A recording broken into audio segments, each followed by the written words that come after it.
in terms of that civics education and people not understanding the role of local government and those changes that we see coming through from central government that gets passed on to you guys, do you think that feeds into the declining rates of people actually getting involved in local body elections?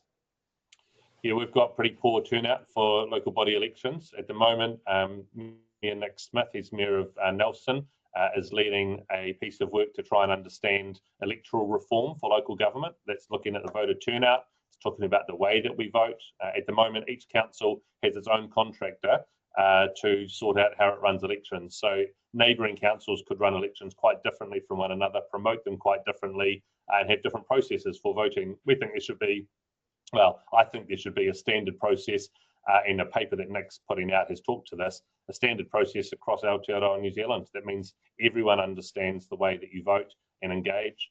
I also think that the voting system that we've got for local government, which is postal voting, is old. It's no longer the way that we should be voting.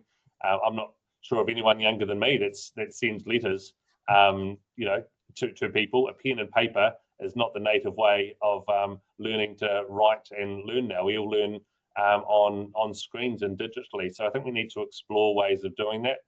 And the central government election still has a really good turnout with in-person voting. So I think we should look at all of the options that are in front of us. Are there any other sort of factors that you think might lead to why people don't engage with local body elections? Yeah, I think elected member safety is one of those things. Elected members take a bit of a hard time and criticism from their community. That is part of the job. But I think recently, and we've seen from elected members and continue to hear reports of more and more abuse, whether that's in person, physically, verbally, and online.